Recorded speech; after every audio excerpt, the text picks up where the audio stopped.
சில மாதங்களுக்கு முன்புதான் ஒட்டுமொத்த அரசியல் களத்தையும் அதிரச் செய்யக்கூடிய வகையில் வெல்லும் ஜனநாயக மாநாட்டில் பங்கேற்று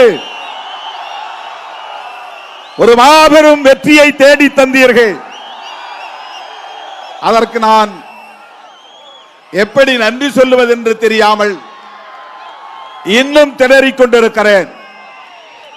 இந்த சூழலில் மகளிர் மாநாடு, மது மற்றும் போதைப் பொருள் ஒழிப்பு மகளிர் மாநாடு விடுதலை சிறுத்தைகள் கட்சியின் வரலாற்றிலே மீண்டும் ஒரு மைல்கல் என்று சொல்லக்கூடிய வகையில் அகில இந்திய அளவிலே அரசியல் களத்தில் மிகப்பெரிய தாக்கத்தை ஏற்படுத்தக்கூடிய வகையில்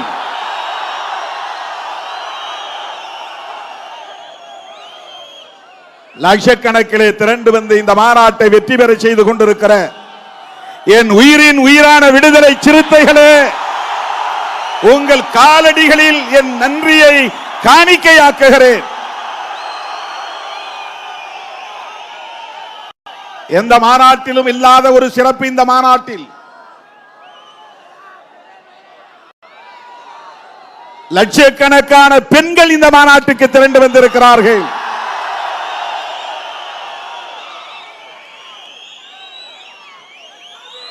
எல்லா சாலைகளும் உளுந்தூர்பேட்டையை நோக்கியே என்று சொல்லக்கூடிய வகையில் தமிழ்நாட்டின் அத்தனை மூலை முடுக்குகளில் இருந்தும் அனைத்து சாலைகளும் இன்றைக்கு உளுந்தூர்பேட்டையை நோக்கி திரும்பி இருக்கின்றன. எங்கு பார்த்தாலும் நீலம் சிவப்பு மயம். மகளிர் சீருடை அணிந்து வந்திருக்கிற நிகழ்வு இந்த நிகழ்வு. எங்கே வானம் பொத்துக்கொண்டு மழையை கொட்டுமோ என்று நான் அஞ்சியபடியே அமர்ந்திருந்தேன். எப்போதும் இயற்கை நம்பக்கம்தான், எப்போதும் இயற்கை நம்பக்கம்தான், எப்போதும் இயற்கை நம்பக்கம்தான். இன்றைக்கும் நம் பக்கம் நிற்கிறது. இந்த மாநாடு வெற்றி பெறுவதற்கு இயற்கை மிகப்பெரிய அளவிலே நமக்கு ஒத்துழைத்திருக்கிறது. இருட்டிக் கொண்டே இருக்கிறது. எங்கே நீங்கள் அணை உடைந்த வெள்ளம் போல் இங்கு பாய்ந்து வந்தீர்களோ அதை போல மழையும் அணை உடைந்த வெள்ளம் போல் மேகங்களை உடைத்துக் கொண்டு இங்கே கொட்டிவிடுவோ என்று நான் கவலையில் இருந்தேன்.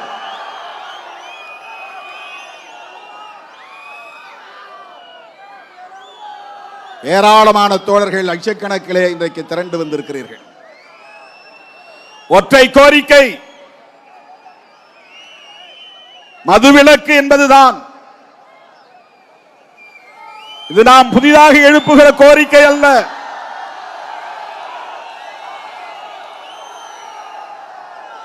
நாம் கண்டுபிடித்த புதிய கோரிக்கை அல்ல. நம்முடைய புரட்சியாளர் அம்பேத்கர் அவர்களால் தனது கொள்கை ஆசான் என்று அறிவிக்கப்பட்ட கௌதம புத்தர் காலத்தில் இருந்து இந்த கொள்கை மக்களிடத்திலே பேசப்பட்டு வருகிறது. திருமாவளவன் திடீரென்று ஏன் மதுவிலக்கை பற்றி பேசுகிறார் என்று ஆளாளுக்கு தம் வாய்க்கு வந்தபடியெல்லாம் சமூக ஊடகங்களில் பேசிக் கொண்டிருக்கிறார்கள். திருமாவளவனுக்கு ஏன் இந்த திடீர் ஞானம் என்கிறார்கள்? திருமாவளவன் பகவான் புத்தர், மகாத்மா பூலே, புரட்சியாளர் அம்பேத்கர், தந்தை பெரியார், ஐயன் திருவள்ளுவர், ஐயா வைகுண்டர், ஸ்ரீ நாராயணகுரு போன்ற மாமனிதர்களின் கொள்கைகளை உள்வாங்கியவன். அந்த ஞான வம்சத்தில் இருந்து வந்தவன். அதனால் எனக்கு அந்த ஞானம் உதித்தது. நாங்கள் சாதி பெருமை மதப்பெருமை பேசி திரியக்கூடியவர்கள் அல்ல. பகவான் புத்தரின் கொள்கைகளை பேசக்கூடியவர்கள். அதனால்தான் புத்தருக்கு சிலை இங்கே, அதனால்தான் புரட்சியாளர் அம்பேத்கரின் சிலை இங்கே, அதனால்தான் மேடை முகப்பிலே பகவான் புத்தரின் திருவுருவம் பொறிக்கப்பட்டிருக்கிறது. முகப்பிலே இருக்கிற வரவேற்பு வளைவிலே ஒருபுறம் ஐயன் திருவள்ளுவர், இன்னொரு புறம் கௌதம புத்தர், ஒரு புறம் தந்தை பெரியார், இன்னொரு புறம் பேரறிஞர் அண்ணா, ஒரு புறம் புரட்சியாளர் அம்பேத்கர், பெருந்தலைவர் காமராஜர். இந்த மாநாட்டிலே மிக முக்கியமாக ஒரு கவனிக்க வேண்டிய ஒரு செய்தி, இதுவரையில் நம் மேடைகளில் பார்த்திராத ஒன்று, இதுவரையில் நாம் பயன்படுத்தப்படாத ஒரு உருவம், இரண்டு உருவங்கள். ஒருவர் தேசப்பிதா காந்தியடிகள், அவருக்கு இங்கே வெட்டுருவங்களை வைத்திருக்கிறோம். இன்னொருவர் மூதறிஞர் ராஜாஜியின் வெட்டுருவத்தை, கட் அவுட் வெட்டுருவத்தை வைத்திருக்கிறோம். ஏன்?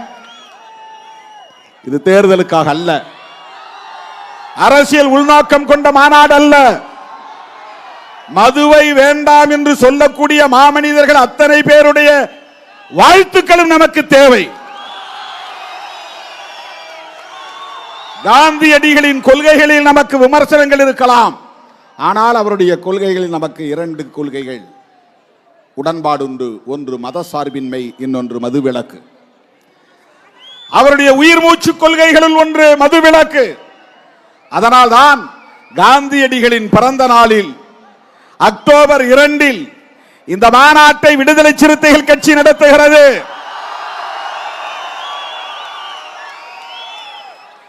அதிலும் சில அறிவுஜீவிகள் விமர்சனம் செய்தார்கள். ஏன் அம்பேத்கர் பிறந்த நாள் கிடைக்கவில்லையா? அவருடைய நினைவு நாள் இல்லையா? எதற்காக காந்தி பிறந்த நாள்?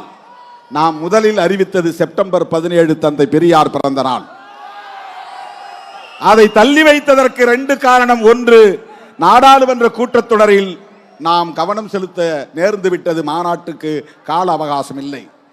இரண்டாவது, இந்த பகுதியிலே பாட்டாளி மக்கள் கட்சியை சார்ந்தவர்கள் சமூக நீதி நாள் என்று 17ஆம் தேதி விழுப்புரம் மாவட்டம் எங்கும் நிகழ்ச்சி நடத்துவதுண்டு.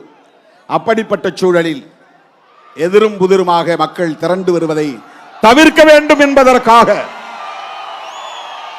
அந்த காரணங்களுக்காக செப்டம்பர் 17 நடத்துவதாக அறிவிக்கப்பட்ட மாநாட்டை காந்தியடிகளின் பிறந்த நாள் அடுத்து வருகிறது, அந்த நாள் பொருத்தமான நாள், சரியான நாள் என்று முடிவு செய்து நாம் அறிவித்து இன்றைக்கு நடத்தி கொண்டிருக்கிறோம். தோழர்களே, கௌதம புத்தர் 5 ஒழுக்கங்களை, பஞ்சசீலங்களை போதித்தவர்.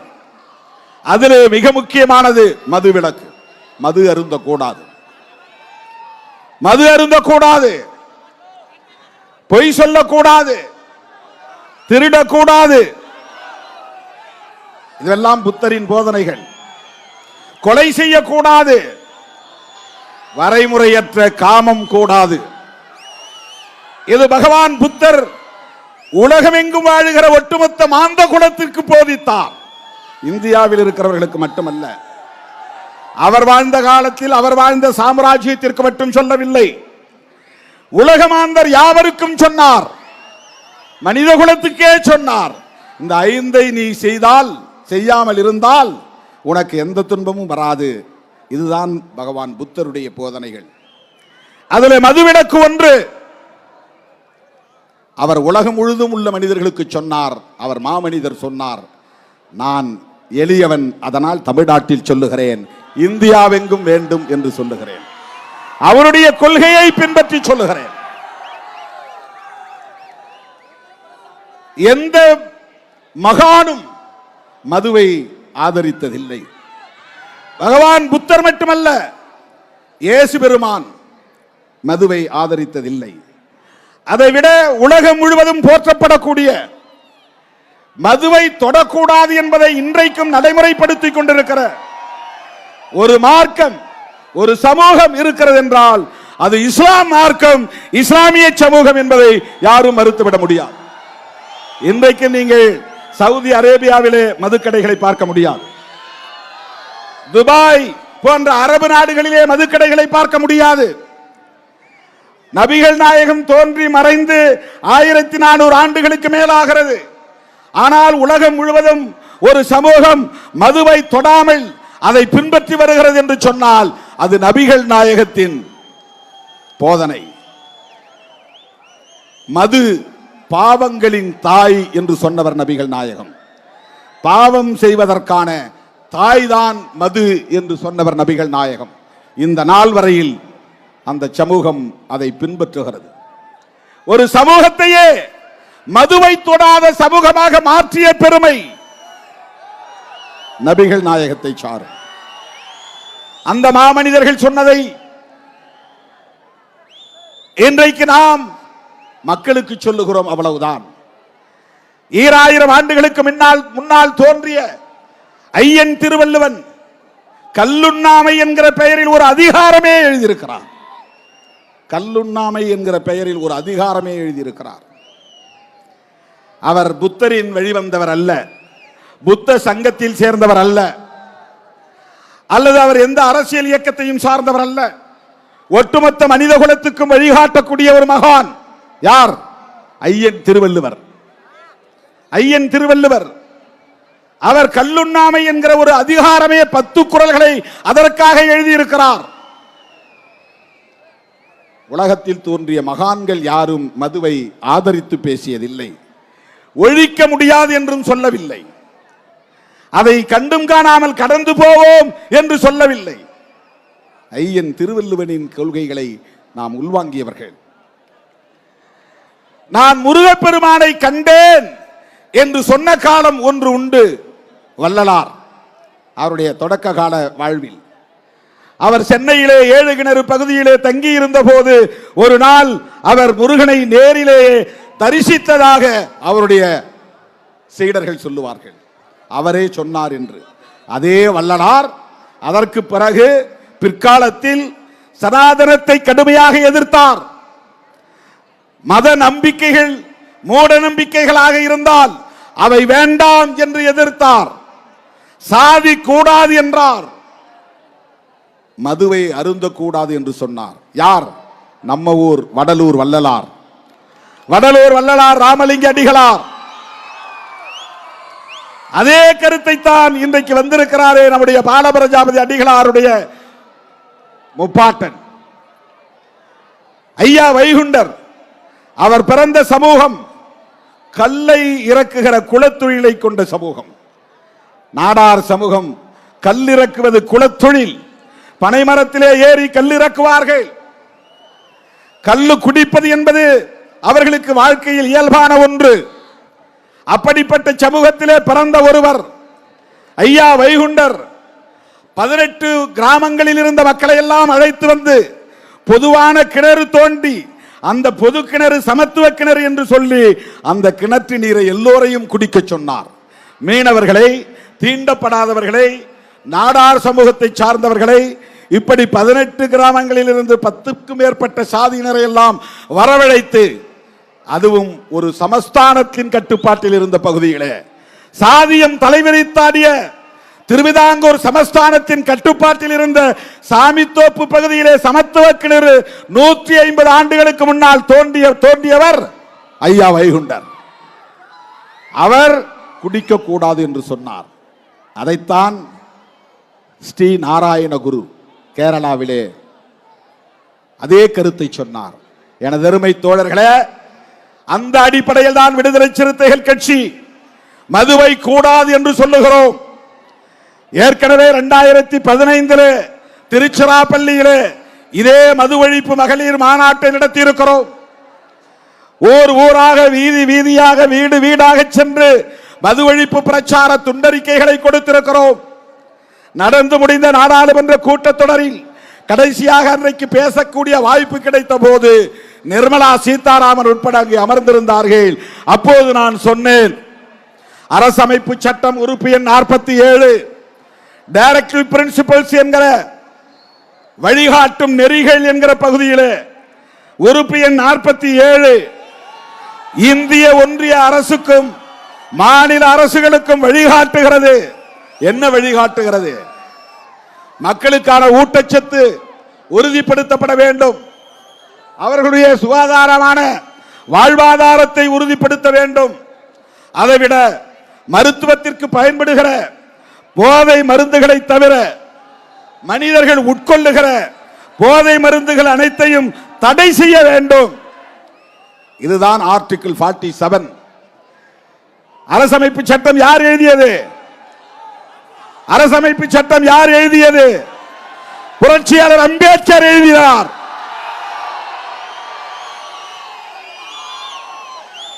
அவர் எங்க மதுவை ஒழிக்க வேண்டாம் சொன்னார்னு சில பேர் இப்ப எடுத்து பேசிட்டு இருக்கிறான்.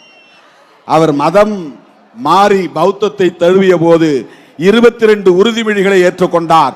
அந்த 22 உறுதிமொழிகளில் ஒரு உறுதிமொழி, நான் என் வாழ்நாளில் ஒரு முறை கூட மதுவை தொடமாட்டேன். அவன் தான் புத்திஸ்ட். புத்திஸ்ட் யார்? மதுவை தொடமாட்டேன்.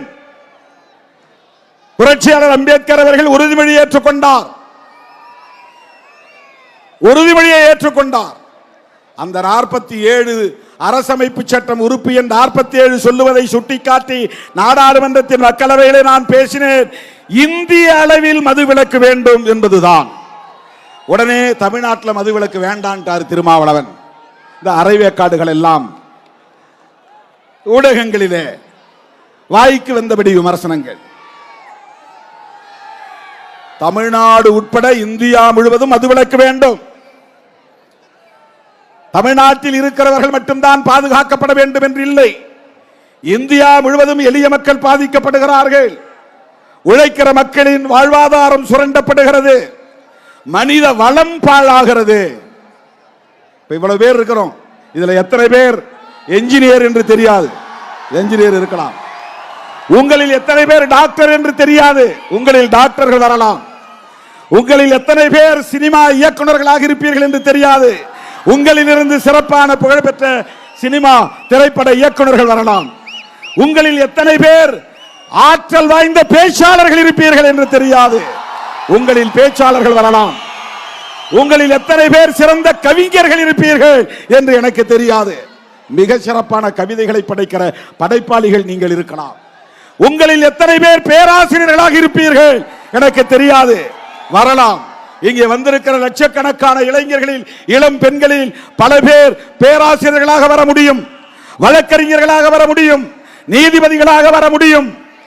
அதைவிட சிறந்த தலைவர்களாக உருவாக முடியும்.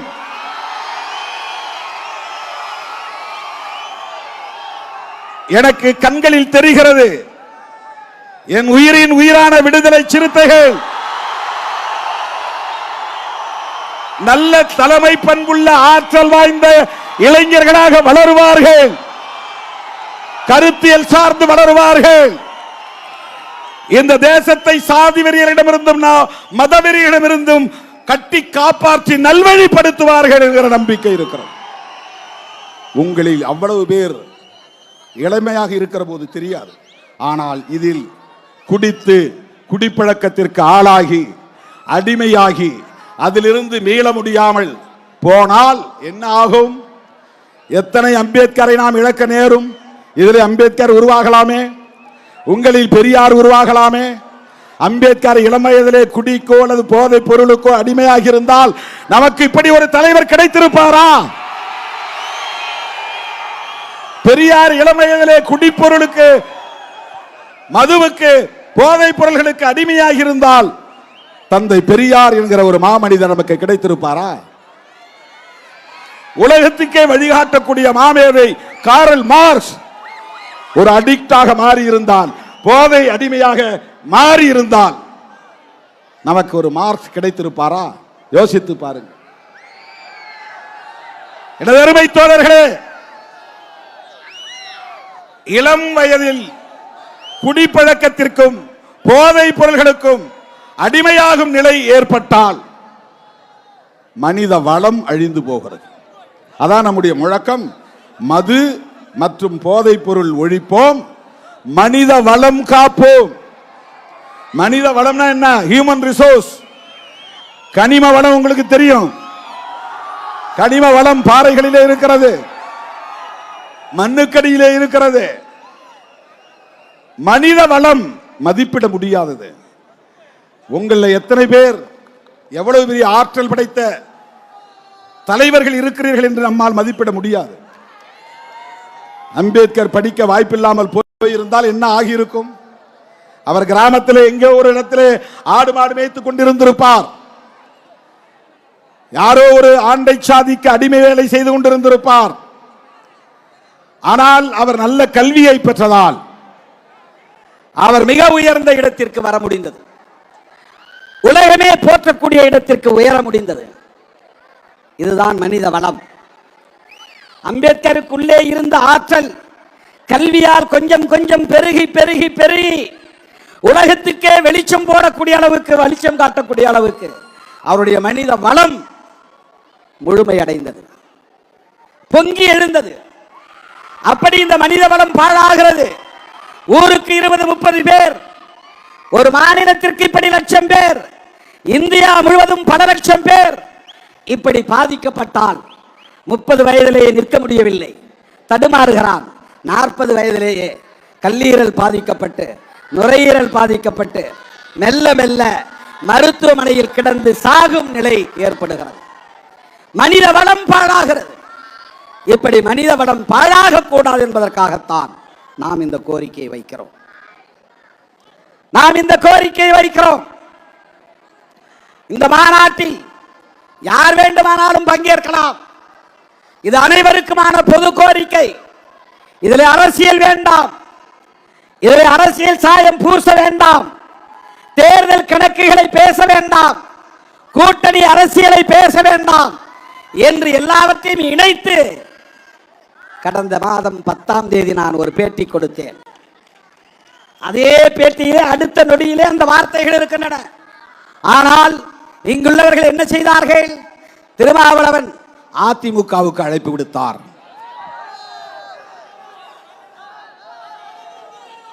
கூட்டணி மாறப்போகிறார்.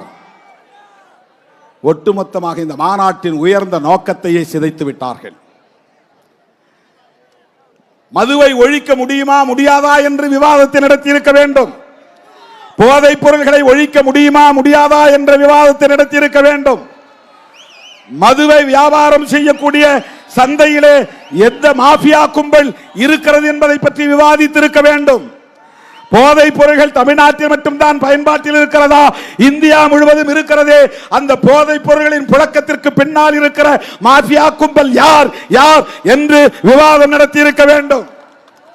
மது ஒழிப்புக்காக இதுவரையில் என்னென்ன இயக்கங்கள் நடந்திருக்கின்றன என்பதை விவாதித்திருக்க வேண்டும். காந்தியடிகள் எப்படி இதனை உயிர் மூச்சு கொள்கையாக ஏற்றுக்கொண்டார், பரப்பினார் என்பதை விவாதித்திருக்க வேண்டும். காங்கிரசில் இருந்த காலத்திலே தந்தை பெரியாரும் அவருடைய துணைவியார் நாகம்மையாரும் அவருடைய சகோதரி கண்ணம்மாவும் எப்படி காந்தி கொள்கையை ஏற்றுக்கொண்டு மது விலக்குக்காக போராடினார்கள் என்பதை விவாதித்திருக்க வேண்டும். காந்தி சொன்னார் என்பதற்காக தமது தோட்டத்திலே இருந்த தோப்பிலே இருந்த 500க்கும் மேற்பட்ட தென்னை மரங்களை வெட்டி எறிந்தவர் பெரியார். பெரியாருடைய பங்களிப்பை பேசி இருக்க வேண்டும். திராவிட முன்னேற்ற கழகத்தை நிறுவிய நிறுவனர் தலைவர் பேரறிஞர் அண்ணா மதுவிலக்கு கொள்கையிலே எப்படி உறுதியாக இருந்தார், அதை விவாதித்திருக்க வேண்டும். ஊடகங்களில் பேசக்கூடியவர்கள் அதை பேசி இருக்க வேண்டும். திருமாவளவன் இப்போது கிளம்பியிருக்கிறாரே, இவரால் மதுவை ஒழித்து விட முடியுமா என்று, மதுவை ஒழிப்பதற்கு என்ன சாத்தியக்கூறுகள் இருக்கின்றன, ஒழிக்க முடியாது என்பதற்கு என்ன சிக்கல்கள் இருக்கின்றன என்பதை விவாதித்திருக்க வேண்டும். ஏன் ஐயன் திருவள்ளுவன் கல்லுண்ணாமை என்கிற அதிகாரத்தில் 10 குறளை எழுதினார் என்பதை விவாதித்திருக்க வேண்டும். அப்படியெல்லாம் இவர்கள் பேசவில்லை. அற்ப காரணத்தை நம்முடைய மாநாட்டுக்கு கற்பித்தார்கள். திருமாவளவன் ஏதோ கணக்கு போட்டுதான், இன்னும் 1.5 வருஷத்துக்கு மேல இருக்கு, 18 மாதங்கள் இருக்கின்றன. எதுக்கு? 2026 சட்டமன்ற தேர்தலுக்கு இன்னும் 18 மாதங்கள். இதுல 3 மாசம், 25-12 மாசம், அதுல ஒரு 4 மாசம், அவ்வளவு நாட்களுக்கு பின்னால் வரப்போகிற தேர்தலுக்கு இப்போதே நாம் அடி போடுகிறோம் என்று அரசியல் பேசுகிறார்கள், விவாதம் செய்கிறார்கள். இந்த மாநாட்டின் உயர்ந்த நோக்கத்தையே திசை திருப்பி விட்டார்கள், மடைமாற்றம் செய்து விட்டார்கள். எல்லாரும் சேர்ந்து காவிரி நீருக்காக பேச வேண்டும் என்று நாம் சொன்னதில்லையா? ஈழத்தமிழர் பிரச்சனை வந்த போது திமுக அதிமுக எல்லோரும் சேர்ந்து ஒற்றை குரலாக பேச வேண்டும் என்று நாம் சொன்னதில்லையா? சில பிரச்சனைகளுக்காக நாம் சேர்ந்து பேசுவது தானே தேவை. மது ஒழிப்பு என்பது தமிழ்நாட்டுக்கான பிரச்சனையா? அது ஒரு தேசிய பிரச்சனை இல்லையா? இந்தியா முழுவதும் அது பிரச்சனையாக இருக்கிறதா இல்லையா? தமிழ்நாட்டில் மட்டும்தான் மதுக்கடைகள் திறந்திருக்கின்றனவா? ஆந்திராவிலே இல்லையா? கேரளாவிலே இல்லையா? அங்கே குடிப்பவர்கள் யார்? அதனால் பாதிக்கப்படுகிறவர்கள் யார்? இளம் வயதிலேயே செத்து போகிறவர்கள் யார்? உழைக்கிற மக்கள் தானே. கேரளாவிலும் தான் இருக்கிறது. எந்த மாநிலத்திலே இல்லை? பீகார், குஜராத்தை தவிர. வடகிழக்கு மாநிலங்களில் மிசோரம், நாகாலாந்தை தவிர இந்தியா முழுவதும் ட்ரை டேஸ் 4 நாள் தான். ட்ரை டேஸ்னா என்னன்னா உலர்ந்த நாட்கள், ஈரம் இல்லாத நாட்கள். அது ஆங்கிலத்தில் சொல்றான். காந்தி பிறந்த நாள், காந்தி ஜெயந்தி, இன்னைக்கு ட்ரை டே இந்தியா முழுவதும். ஆனா நேத்தே வாங்கி வச்சிருப்பானுங்க சரக்க, இன்னைக்கு அடிப்பாங்க கடை மூடிடும். நாளைக்கு மூட போறான்னு தெரிஞ்சா முத நாளே டபுளா வாங்கி வச்சிருவாங்க. அதனால இன்னைக்கு ட்ரை டேங்கிறதெல்லாம் சும்மா. காந்தி ஜெயந்தி அன்னைக்கு கடைகளை மூடுறாங்க இந்தியா முழுக்க. சுதந்திர தினத்தன்னைக்கு கடைகளை மூடுறாங்க இந்தியா முழுக்க. குடியரசு தினத்தன்னைக்கு கடைகளை மூடுறாங்க. மகாவீரர் பிறந்த நாள் கடைகளை மூடுறாங்க. கௌதம புத்தர் பிறந்த நாள் கடைகளை மூடுறாங்க. இப்ப ஐயா பாலபிரஜாபதி அடிகளார் வைகுண்டர் பிறந்த நாளிலும் கடைகளை மூடுங்கள், லீவு விடுங்கள், விடுமுறை விடுங்கள் என்று கேட்கிறார். இந்த 7-8 நாட்கள் தான் தோழர்களே இந்தியா முழுவதும் கடைகள் மூடப்படுகிற நாட்கள். மற்ற நாட்கள் எல்லாம் ஆராய் பெருக்கெடுத்து ஓடுகிறது. இந்தியா முழுவதும் மதுவிலக்கு வேண்டுமா வேண்டாமா? இந்தியா முழுவதும் மதுக்கடைகளை மூட வேண்டுமா வேண்டாமா? அப்படி ஒரு கோரிக்கையை எழுப்புவது நம்முடைய கடமையா இல்லையா? சாதி ஒழிப்பை ஒரு மாநிலத்துக்குள்ள சுருக்கி பார்க்க முடியாது, அது தேசிய பார்வை. மத பிரச்சனையை ஒரு மாநிலத்துக்குள்ளே சுருக்கி பார்க்க முடியாது, அது தேசிய பார்வை கொண்டு அணுக வேண்டும். அப்படித்தான் மது மற்றும் போதைப் பொருள்களை ஒழிப்பது. நரேந்திர மோடியின் நண்பர் அதானி சொந்தமாக துறைமுகம் வைத்திருக்கிறார், கப்பல் வந்து நிற்கிற இடம். சொந்தமாக விமான நிலையங்கள் வைத்திருக்கிறார், ஏரோப்ளேன்கள் வந்து நிற்கிற இடம். பத்திரிகைகளிலே செய்தி வந்தது, அதானியுடைய விமான நிலையத்தில் இருந்தும் அதானியுடைய துறைமுகங்களில் இருந்தும் போதைப் பொருள்கள், கோடிக்கணக்கான மதிப்புள்ள போதைப் பொருள்கள் கைப்பற்றப்பட்டது. இது நான் கற்பனையா பேசவில்லை, நரேந்திர மோடி நண்பர் என்பதற்காக பேசவில்லை. இது நாடாளுமன்றத்திலேயே பேசப்பட்டது, அவர்களால் பதில் சொல்ல முடியவில்லை. அயல் நாடுகளில் இருந்து போதைப் பொருட்கள் இந்தியாவுக்குள்ளே வருகிறது, கப்பல் வழியாக வருகிறது, விமானங்களின் வழியாக வருகிறது. இன்றைக்கு நம்முடைய குக்கிராமங்களிலும் கிடைக்கிறது. கஞ்சா, ஓபியம், கோக்கைன், பிரவுன் சுகர், இவையெல்லாம் போதை பொருட்கள். நாம இந்த சாராயம் குடிக்கிறோமே, அது இல்லாம வேற சில பொருட்கள்லாம் இருக்கு.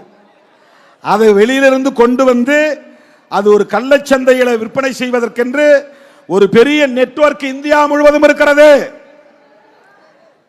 அதை யாராலும் ஒன்றும் செய்ய முடியாது. அதில் கோடிக்கணக்கிலே லாபம் சுரண்டப்படுகிறது. இதை யாராலும் கட்டுப்படுத்த முடியவில்லை. NDPS என்கிற பெயரால் ஒரு சட்டம் இருக்கிறது, narcotic drugs, psychotropic substances act, அது ஆங்கிலத்தில். போதையூட்டும் மருந்துகள் நார்காட்டிக் ட்ரக்ஸ், சைக்கோட்ராபிக் சப்ஸ்டன்சஸ் உளவியல், மனதை பாதிக்கக்கூடிய, மனநோயாளி ஆக்கக்கூடிய பொருள்கள். அதை சாப்பிட்டா உனக்கு வந்து ஒரு மாதிரி அரை மெண்டல் மாதிரி ஆயிரும். அது இல்லைன்னா நம்மளால் ஒன்றும் பண்ண முடியாது, அப்படியே எந்த நேரமும் ஆடிக்கிட்டே மிதந்துக்கிட்டே இருப்போம். அப்படிப்பட்ட பொருள்கள் இன்னைக்கு வெவ்வேறு பேரில் ஸ்டிக்கர் வந்துருச்சு. இப்போ வாங்கி ஸ்டிக்கர் மாதிரி நாக்கில் ஒட்டிட்டு போய் உட்காந்துக்கலாம், ஒன்றும் யாருக்கும் தெரியாது, முழுங்க தேவையில்லை. இது வியாபாரம் நடக்கிறது. சாக்லேட் வந்து விட்டது, கேட்டா சாக்லேட் சாப்பிட்றேன்னு சொல்லலாம், யாருக்கும் தெரியாது. பள்ளிக்கூடத்து பிள்ளைகளிடம் புழங்குகிறது, கல்லூரி மாணவர்களிடம் புழங்குகிறது. நகர்ப்புறங்களில் மட்டுமே இருந்தது, இன்றைக்கு கிராமப்புறங்கள் வரையில் போகிறது. இதற்கு பின்னால் ஒரு பெரிய மாஃபியா கும்பல் இருக்கிறது. இதை தடுக்க வேண்டுமா வேண்டாமா? இதற்காக குரல் கொடுக்கக்கூடிய ஜனநாயக சக்திகளை ஒருங்கிணைக்க வேண்டுமா வேண்டாமா? அதற்காகத்தான் இந்த மாநாடு. நமக்கு ஒரு கவலை இருக்கிறது, இந்தியா முழுவதும் இப்படி ஒரு நிலை இருக்கிறதே என்று தான் வைக்கிறோம். அதை யாரும் பார்க்கறது இல்லை. தமிழ்நாடு அரசுக்கு கோரிக்கை மதுக்கடைகளை மூடு. இந்திய அரசுக்கான கோரிக்கை இந்தியா முழுவதும் மதுக்கடைகளை மூடுவதற்கு தேசிய மதுவிலக்கு கொள்கையை வரையறுத்து சட்டம் இயற்று. அவ்வளவுதான். ரெண்டு அரசுக்கும் கோரிக்கை வைக்கிறோம்.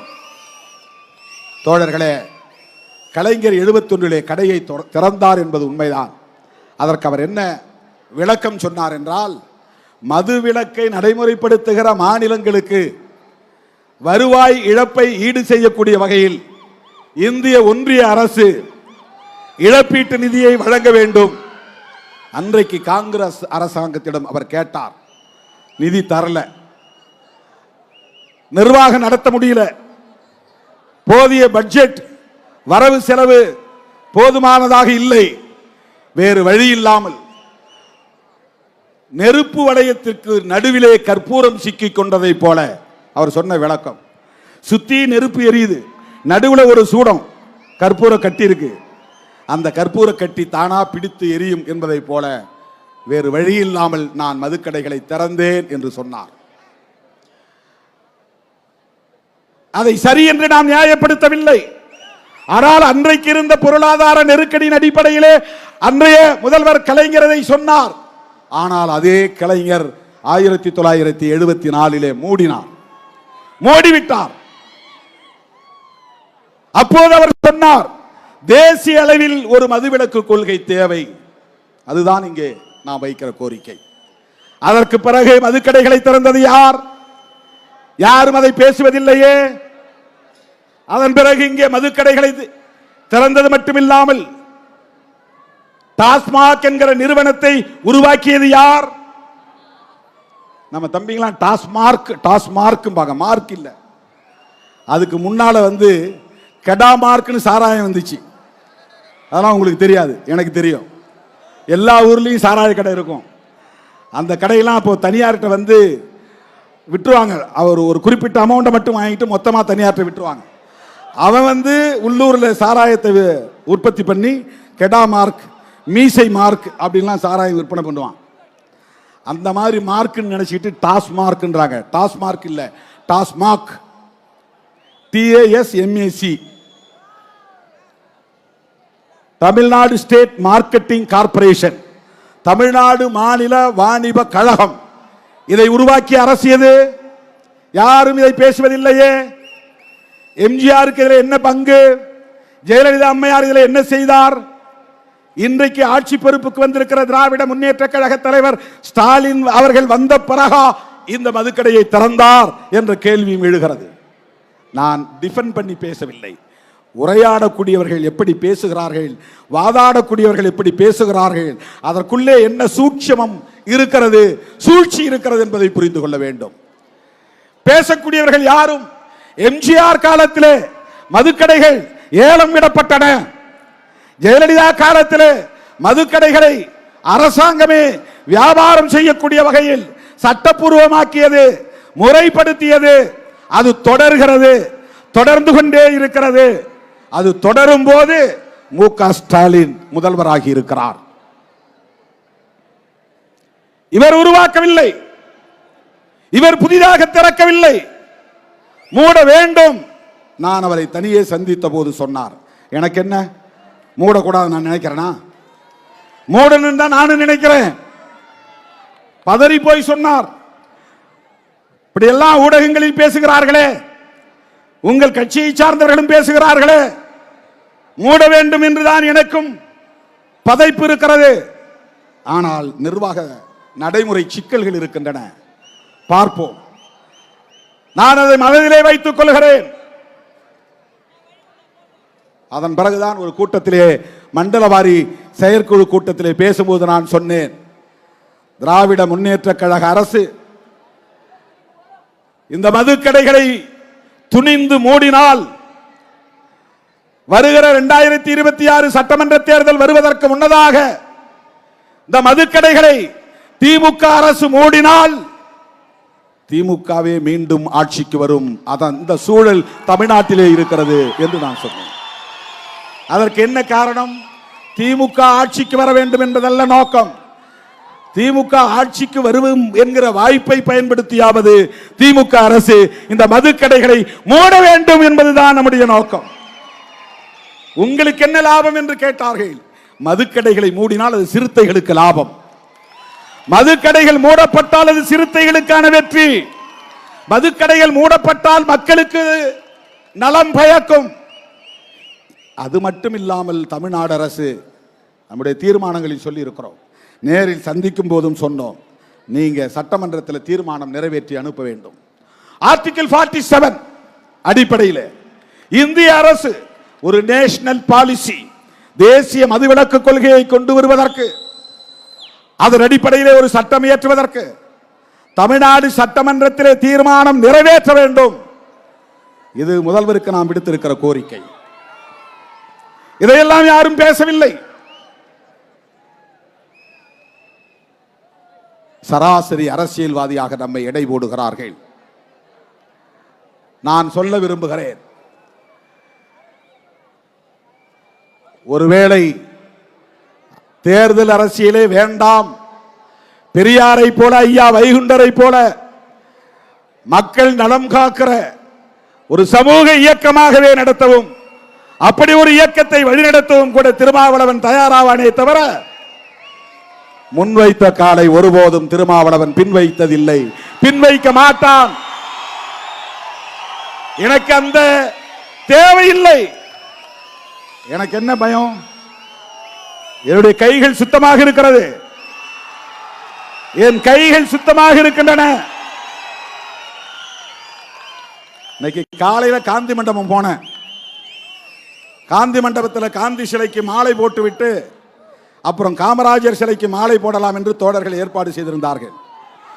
காந்தி மண்டபத்துக்கு போகும்போது போலீஸ் வந்து என்கிட்ட சொன்னாங்க, சார் கவர்னர் வராரு, கவர்னர் வந்து மாலை போட்ட பிறகுதான் மற்றவங்க எல்லாம் போடணும். இப்ப நான் போய் போட முடியாதா? சாரி சார், போட முடியாது. ஏன்? கவர்னர் வந்து போறது 10:30 மணி ஆயிரும். எனக்கு இங்க உளுந்தூர்பேட்டை வரணும். அங்கிருந்து 4 மணி நேரம். மற்றவங்களுக்கெல்லாம் 4 மணி நேரம், எனக்கு 6 மணி நேரம் ஆகும். நம்ம தோழர்கள் அங்கங்க மறிப்பாங்க. ஒவ்வொரு டோல்கேட்லயும் அங்க ஆள் நிற்கும், வழியில நின்று மறிப்பாங்க. நேரம் ஆயிரும். 4 மணிக்கெல்லாம் நம்ம வந்து மேடைக்கு போகணும். அதனால காந்தி சிலைக்கு வாங்கின மாலையும் எடுத்துக்கிட்டு போய் காமராஜர் மண்டபத்திலே எல்லா மாலையும் மொத்தமாக வச்சுட்டு அவருக்கு வீர வணக்கம் செலுத்திட்டு வந்துட்டோம். ஆனால் ஊடகங்களில் என்ன எழுதுகிறார்கள்? மேனாள் ஆளுநர் அக்கா தமிழிசை காந்தியை அவமதித்து விட்டார். அப்புறம் காந்தி மது ஒழிப்புக்கு போராடியவர், அவருக்கு இவர் மரியாதை செய்யல, மது ஒழிப்பு மாநாடு நடத்துறாரு, அவருடைய கொள்கைக்கே அது எதிராக இருக்குமோ அப்படின்னு சொல்றாரு. அவங்க என்ன சொல்ல வராங்கன்னா, திருமாவளவன் தினந்தோறும் பாட்டில் திறக்கக்கூடிய ஆள் அப்படின்னு சொல்றாங்க. அக்கா தமிழிசை அவர்களே, நீங்கள் குடிக்க மாட்டீர்கள் என்று நான் நம்புகிறேன். உங்களுக்கு குடிப்பழக்கம் இருக்காது என்று நான் நம்புகிறேன். உங்களைப் போல்தான் நானும், எனக்கு அந்த பழக்கம் இல்லை.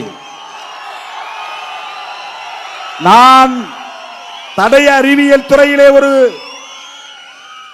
அறிவியல் உதவியாளராக, ஒரு இளநிலை விஞ்ஞானி என்கிற பொறுப்பிலே பணியாற்றினேன்.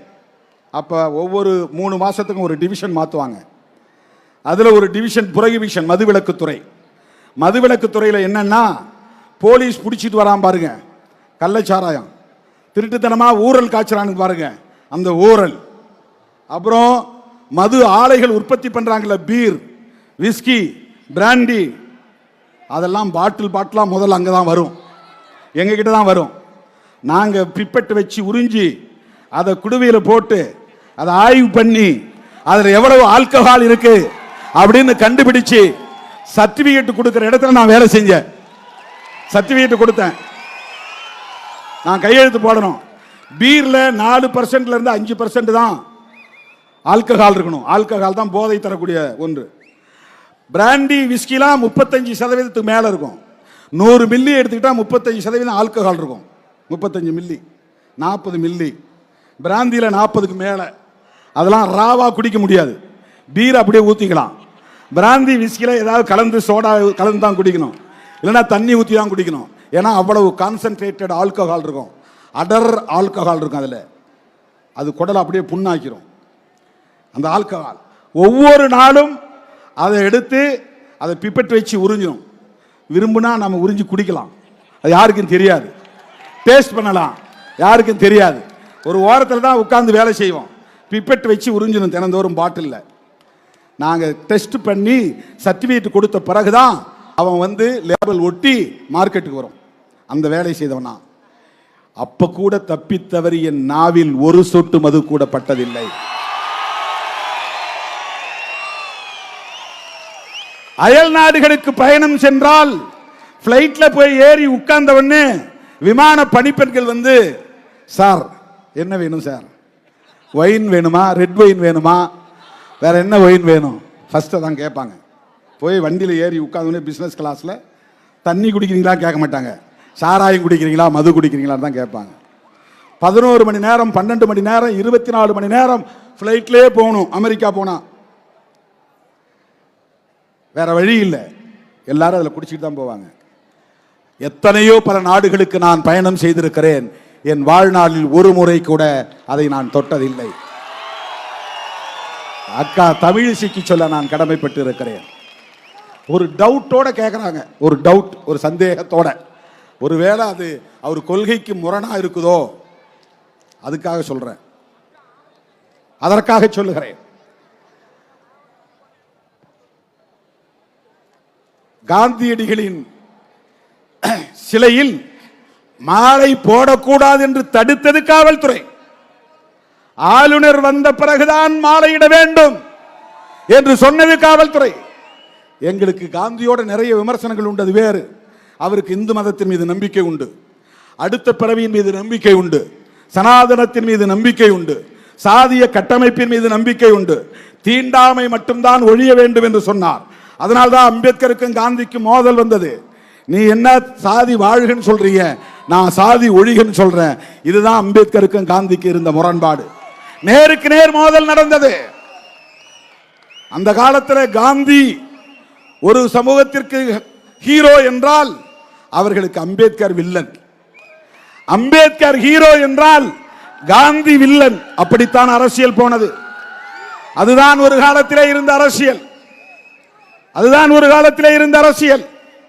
ஆனால் இன்றைக்கு நாங்கள் காந்தியடிகளின் பிறந்த நாளிலே இதை செய்கிறோம் என்று சொன்னால், காங்கிரஸ் கட்சியோடு நாங்கள் தேர்தல் உறவையும் கொண்டிருக்கிறோம் என்று சொன்னால், அதற்கு நாங்கள் உள்வாங்கி இருக்கிற 2 கோரிக்கை நீங்க புரிஞ்சுக்கீங்க.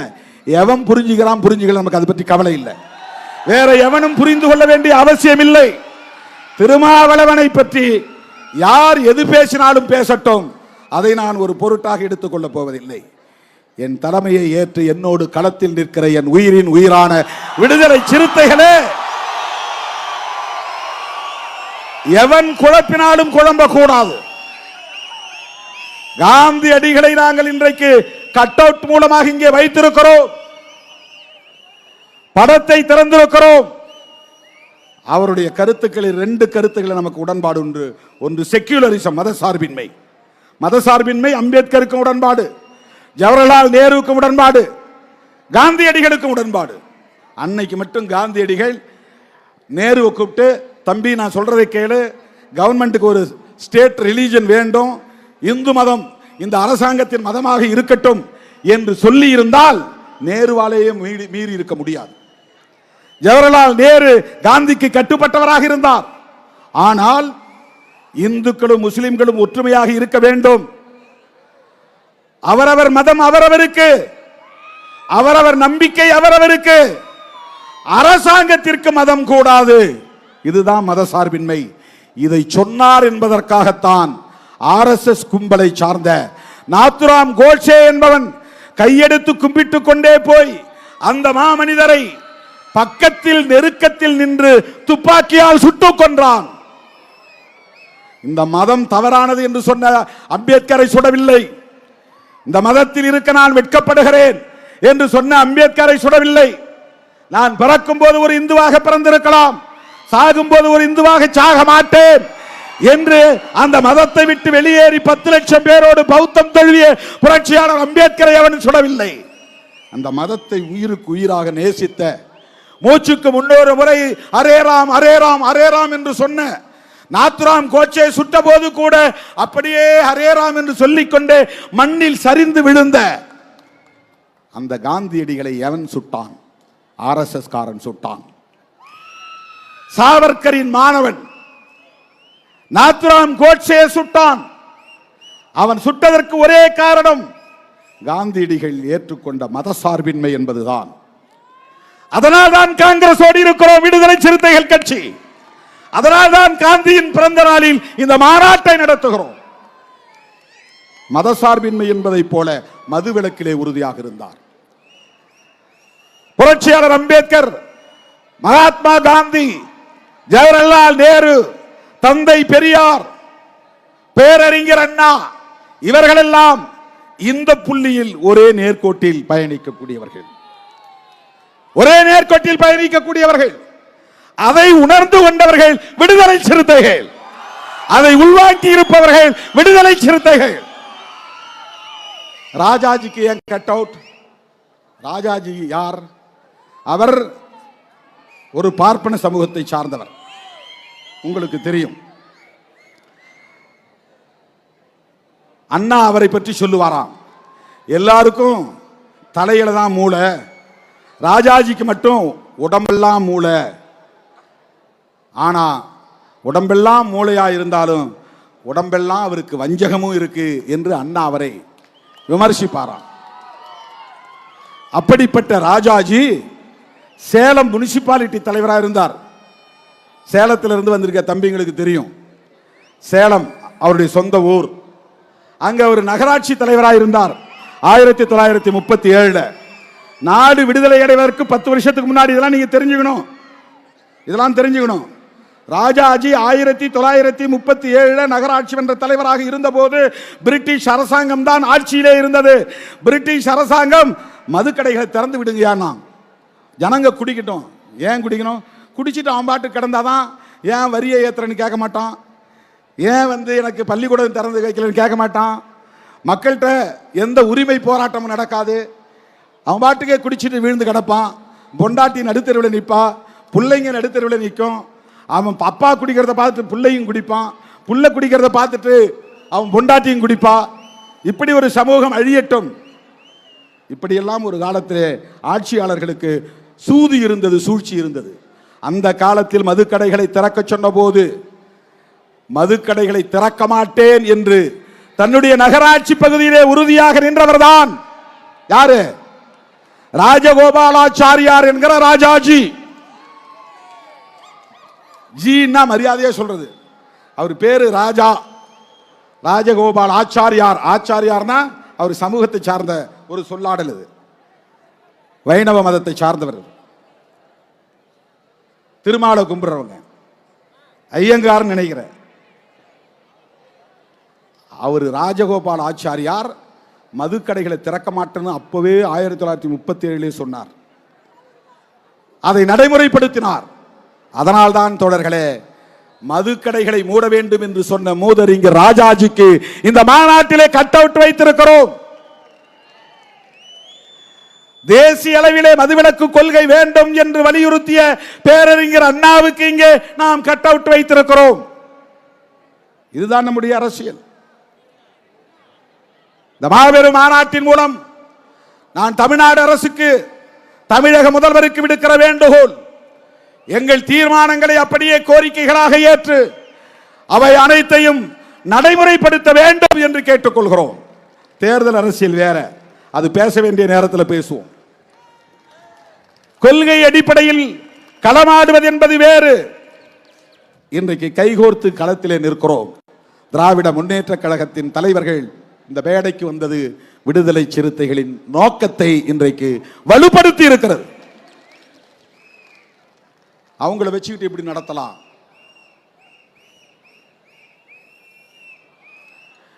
இன்னொருத்தர் கேட்கிறார், திறந்தது இவங்க மூடுறது அவங்களான்னு. பெரிய அறிவுஜீவின்னு நினைச்சிட்டு கேட்கிறாங்க. புதுசா பெரிய கண்டுபிடிப்பு. இந்திய ஒன்றிய அரசுக்கு பொறுப்பு இருக்கிறதா இல்லையா? வேடிக்கை பார்ப்பது மட்டும்தான் ஒன்றிய அரசின் கடமையா? 1954 பண்டித ஜவஹர்லால் நேரு அவர்கள் பிரதமராக இருந்த காலத்தில் ஸ்ரீமன் நாராயணன் என்பவர் தலைமையிலே ஒரு குழுவை அமைத்தார்கள். அதிலே 6-7 பேர் உறுப்பினர்களாக இருந்தார்கள். 2 பேர் எதிர்கருத்துக்களை பேசினார்கள். என்ன கருத்து பேசினார்கள் தெரியுமா? பழங்குடி மக்கள்லாம் தினந்தோறும் வேலை செய்யணும்னா அவன் குடிக்கணும். அவன் என்ன சொல்றான்னா, எஸ்சி எஸ்டி மக்கள் தான் கூட்டுறாங்க, தினந்தோறும் நீங்க போய் கூட்டிட்டு இருக்கீங்களா? அப்படி ஒரு பேரு இந்தியா முழுக்க. எஸ்சி எஸ்டி மக்கள் தான் கக்கூஸ் கழுவுறாங்க, தினந்தோறும் நீங்க கக்கூஸ் கழுவிட்டு உட்கார்ந்துருக்கீங்களா? இதுதான் இந்தியா முழுக்க இருக்கிற உளவியல். உழைக்கிற மக்களை, விவசாயம் செய்யக்கூடிய மக்களை கக்கூஸ் கழுவுகிற சாதி என்று 19 பெயர் சூட்டி வைக்கிறார்கள். எவ்வளவு பெரிய அயோக்கியத்தனம் இது! பறை அடித்ததால் தான் பறையங்கிறான். ஊர்ல எத்தனை பேர் பறை அடிக்கிறான்? அது அயோக்கியத்தனம். இது ஒரு ஊர்ல ஒருத்தர் 2 பேர் தான் பறை அடிப்பான், வேற யாரும் அடிக்கிறது கிடையாது. யாருக்கு அடிக்க தெரியாது. ஊர்ல ஒருத்தர் 2 பேர் ஆண்டை சாதிகாரன் வச்சிருப்பான், என் வீட்டில் பணம் வந்துச்சு வந்து அடிச்சுட்டு போவான். இப்பெல்லாம் அது எவனும் போறது கிடையாது. பிறந்த உடனே எல்லாம் கண்ணு முழிச்சதும் சென்னைக்கு வந்துடுறான், பாம்பேக்கு போயிடுறான், நாக்பூர் போயிடுறான், டெல்லிக்கு போயிடுறான். நீயே உன் சாணியை அள்ளிக்கடான்ட்டு போயிடுறான் அவன். நீயே உன் பணத்தை போய் புதைச்சிக்கோ, நீயே எழுது சொல்ல போ, அப்பதான் உனக்கு புத்தி வரும். இப்ப 10 ஆண்டுகளாக இது இது திருமாக்காலம் என்று பாடல் பாடுகிறோமே, வாயை கட்டி பாட்டு இருக்கிறதே, வாயை கட்டி கையை கட்டி வாழ்ந்தது அந்த காலம். அது அந்த காலம். இது திருமா காலம் என்ற அந்த பாடல் எவன் இன்றைக்கு பறையடிக்கிறான்? இவருக்கு பேரு பறையன்னு பேரு. எவ்வளவு பெரிய அயோக்கியத்தனம் இது! அதுல இருக்கிறவன் சொல்றான், அந்த கமிட்டியில் இருக்கிறவன் சொல்றான், அவங்க எல்லாம் ரொம்ப கீழ்த்தரமான வேலை செய்யறாங்க, அந்த வேலை செய்யணும்னா அவன் குடிக்கணும். சட்டமன்றத்தில் இதே மாதிரி ஒரு விவாதம் வந்துச்சு. தேவதாசி முறையை ஒழிக்கிறதுக்கு அண்ணா ஆட்சி காலத்திலே, கலைஞர் ஆட்சி காலத்திலே ஒரு சட்டம் வந்தது. அந்த சட்டம் வந்தப்ப ஒரு அம்மா எழுந்திருச்சு, ஐயோ அப்படிலாம் அதெல்லாம் ஒழிக்க கூடாது, தேவதாசியில் இருந்தா நல்லது, அப்பதான் திமிரு பிடிச்ச ஆண்களால குடும்பத்து பெண்கள் எல்லாம் பாதிக்கப்படாம பாதுகாப்பா இருப்பாங்க. ஒரு குறிப்பிட்ட சில பெண்கள் தேவதாசிகளா இருந்தா குடும்பத்து பெண்கள் பாதுகாக்கப்படுவாங்களாம். அதுக்காக ஒரு பெண்மணி பிறந்தா அவளுக்கு பொட்டு கட்டி விட்டுருவாங்க. பொட்டு கட்டி விட்டுட்டா ஊர்ல பொதுவானவள்னு அர்த்தம், யார் வேண்டாலும் அந்த பெண்ணோட பழகலாம். இப்படி ஒரு காலத்தில் இருந்துச்சு. இதை ஒழிக்கிறது சட்டம் கொண்டு வந்தப்போ அவங்க சொன்னது, அப்போ பதில் சொன்னார்கள் சட்டமன்றத்தில், இத்தனை காலம் எங்கள் பெண்கள் பொட்டு கட்டி இருந்தார்கள், இனிமேல் நீங்கள் அந்த தொழிலை கொஞ்ச காலம் செய்யுங்கள், உங்கள் வீட்டு பெண்கள் அதை செய்யட்டும். அப்படிதான் இப்ப இன்னைக்கு நாம கேட்க வேண்டியிருக்கு.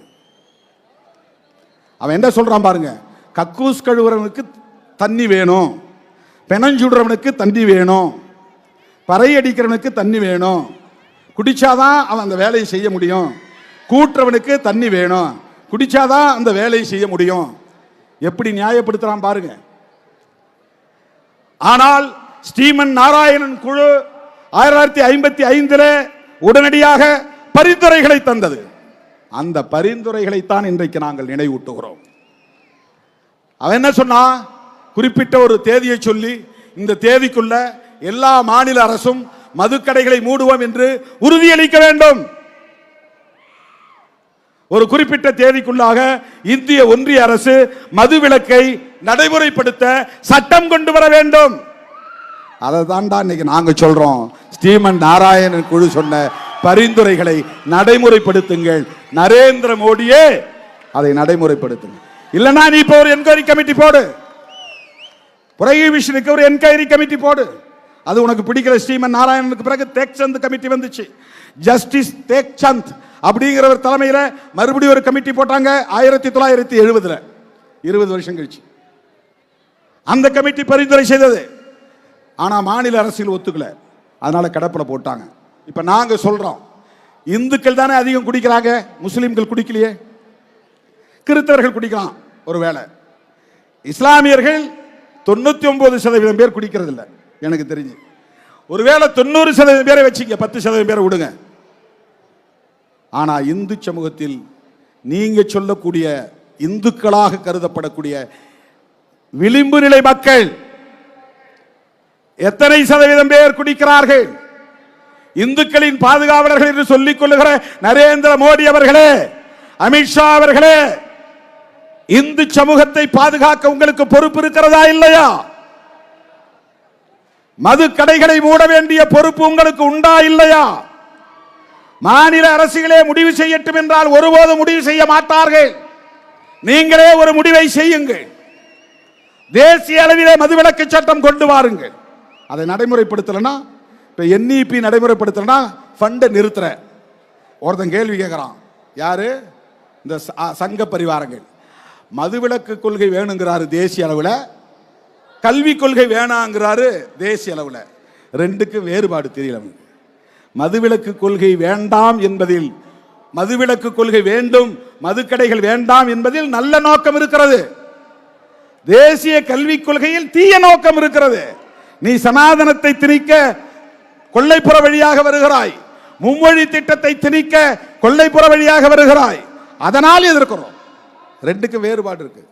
இதுல ஒரு தீய நோக்கம் இருக்கிறது தேசிய கல்விக் கொள்கையில், இதில் நல்ல நோக்கம் இருக்கிறது மதுவிலக்கு கொள்கையில். ஆகவேதான் மத்திய அரசுக்கு, இந்திய ஒன்றிய அரசுக்கு, மோடி அரசுக்கு விடுதலை சிறுத்தைகள் கோரிக்கை விடுக்கிறது. இந்தியா முழுவதும் மதுவிலக்கை நடைமுறைப்படுத்த வேண்டும். எனது அருமை தோழர்களே, என் உயிரின் உயிரான விடுதலை சிறுத்தைகளே,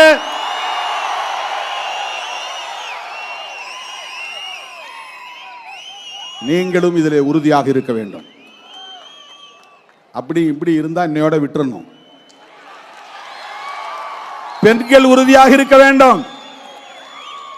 வீட்டில் சண்டை பிடிங்க, குடிச்சிட்டு வந்தா சோறு இல்லைன்னு சொல்லுங்க.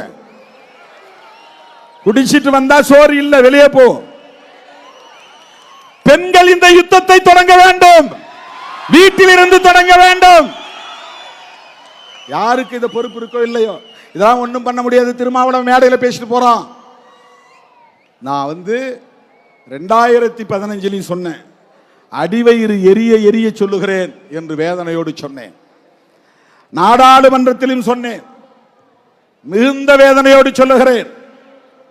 மனித வளம் பாழாகிறது, இந்தியா முழுவதும் மனித வளம் பாழாகிறது. எனவே மது மற்றும் போதை பொருள்களை ஒழிப்பதற்கு தேசிய அளவில் ஒரு கொள்கை வேண்டும், சட்டம் வேண்டும், அதை தீவிரமாக நடைமுறைப்படுத்த வேண்டும். கள்ளச்சந்தைகளில் புழங்குகிற போதை பொருட்கள் அனைத்தையும் தடை செய்ய வேண்டும். விழுப்புரத்து மாவட்டத்தை சுற்றி 9 இடத்துல சோதனை சாவடி இருக்கு. ஒவ்வொரு மாவட்டத்திலும் பார்டர்ல இந்த சாராயத்தை கடத்திட்டு வர்றதை கண்டுபிடிக்கிறதுக்கு டோல்கேட் வச்சிருக்கிறாங்க. இந்த டோல்கேட் இல்ல, சாராயம் கடத்துற கும்பலை பிடிக்கிறதுக்கு டோல்கேட் இருக்கு. மற்ற மாவட்டங்களில் 2, 1, 3 தான் இருக்கு. விழுப்புரத்தில் 9 இடங்கள்ல இருக்கு. அதை மீறி கள்ளச்சாராயம் கள்ளக்குறிச்சியில். எப்படி அந்த 9 டோல்கேட்டை மீறி வந்துச்சு சாராயம்? எப்படி எக்கியார் குப்பத்திலே மரக்காணத்திலே மெத்தனால் வந்தது? அங்கே 22 பேர், 10 பேர் மீனவர்கள், 4 பேர் தலித்துகள், மற்றவர்கள் 8 பேர் வெவ்வேறு சமூகங்களை சார்ந்தவர்கள். எல்லா சமூகங்களும் பாதிக்கிறார்களா இல்லையா? தலித்துகள் மட்டும்தான் பாதிக்கிறார்களா? எண்ணி பார்க்க வேண்டும். கள்ளக்குறிச்சியிலே செத்தது 69 பேர். 69 பேரிலே 15 பேர் பழங்குடி மக்கள், இஸ்லாமிய குடும்பத்தை சார்ந்தவர்கள் சிலர், 10க்கும் மேற்பட்டவர்கள் வன்னியர் சமூகத்தை சார்ந்தவர்கள். மாதவச்சேரி என்கிற கிராமத்திற்கு போனேன். அங்கிருந்த பாமக கார தம்பி ஒருவர் ஓடி வந்து என் கையை பிடித்துக் கொண்டு சொன்னார், அண்ணா, தினந்தோறும் மாலையிலே இங்கு சாராயம் விற்கப்படுகிறது. இந்த இடத்துல தான் விற்கிறாங்க, ஊருக்குள்ள நடுவில் வந்து விற்கிறான், யாராலும் கேட்க முடியல. ஊருக்குள்ள தெருவுக்குள்ள கள்ளச்சாராயம் விற்கப்படுகிறது. என்னிடத்திலே வந்து சொன்ன தம்பி ஒரு பாட்டாளி மக்கள் கட்சிக்கார பையன் ஓடி வந்து சொன்னான். என் வண்டியிலேயே கொஞ்ச தூரம் பயணம் செய்தான். வன்னியர் தெருவுக்குள்ளே சாராயம், கள்ளச்சாராயம் விற்கப்படுகிறது. எல்லாம் சொல்றவன் என்ன சொல்றான்னா, திருமாவளவன் போராட்டம் நடத்துறது எதுக்காகனா அவங்க சாதி சனம்லாம் பாதிக்கப்படுறாங்க, அதனால போராட்டம் நடத்துறாரு. இந்த மாதிரி ஒரு அற்பத்தனம் வேற என்னவா இருக்க முடியும்? அயோக்கியத்தனம், ஒரு கீழ்த்தரமான புத்தி, கீழ்த்தரமான புத்தி. காஞ்சிபுரத்தில் நான் ஒரு கோரிக்கை வச்சேன். ஒருத்தன் எழுதுறான், ஒரு முட்டாள். நான் என்ன கோரிக்கை வச்சேன்னா, அண்ணா கனவு கண்டார், இந்திய எதிர்ப்பு போராட்டத்தில் தாளமுத்து நடராசன் 2 பேர் இறந்தார்கள்.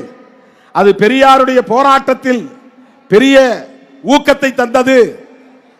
இந்த 2 பேரும் 2 சமூக பின்னணி கொண்டவர்கள். நடராசன் தலித் சமூகத்தை சார்ந்தவர், ஆதி திராவிடர். தாளமுத்து நாடார் சமூகத்தை சார்ந்தவர்.